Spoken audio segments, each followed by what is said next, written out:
Bonjour, Manuel Fontanier, fondateur de Kamae, la plateforme de sensibilisation aux risques cyber.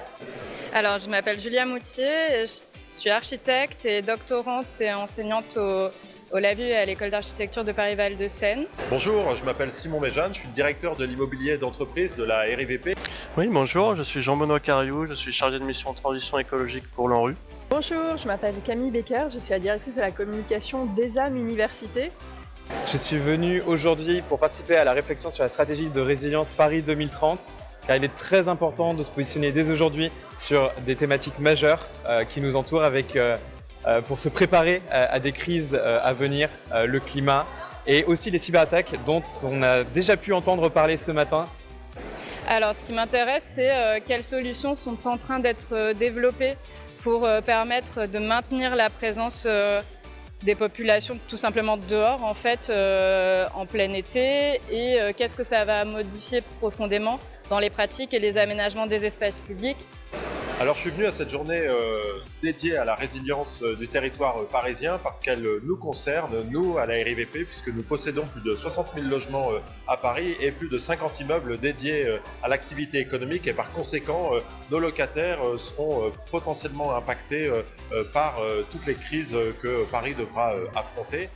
Alors aujourd'hui, je suis là pour déjà représenter ESAM Université parce que ces enjeux de résilience notamment nous intéressent énormément bien sûr.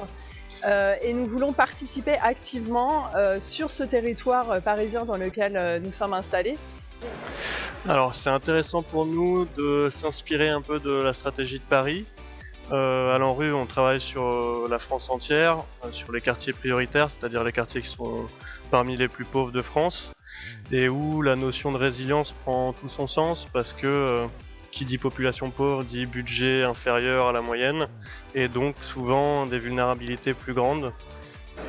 Alors la prochaine stratégie de résilience, elle nous permettra à la fois de mettre à jour le document déjà existant qui dote déjà tous les acteurs parisiens de nombreux outils pour anticiper les crises à venir, mais elle permettra également de consulter plus largement et d'avoir une vision plus à 360 avec une démarche participative qui nous permettra d'élaborer une nouvelle stratégie qui sera au service de toutes les Parisiennes et tous les Parisiens et en particulier des locataires de la RIVP. De mon côté, ce serait pas mal justement des choses sur ce niveau-là, sur comment on arrive à maintenir, à offrir des espaces qui permettent aux gens d'être dehors en pleine canicule et de supporter la chaleur. Au niveau de la formation et de l'enseignement, c'est vraiment de voir comment on peut s'emparer de ces sujets-là pour sensibiliser les populations et notamment les jeunes, les étudiants, mais pas simplement tous les apprenants de tous les âges. J'attends de voir ce que ça donne très concrètement sur le terrain. C'est-à-dire, on a bien compris qu'il y avait des actions déjà très concrètes, comme les cours d'école Oasis, le programme de citoyens volontaires, qui sont des actions très intéressantes. Moi, j'attends de voir ce que pourraient être d'autres actions très concrètes sur le terrain.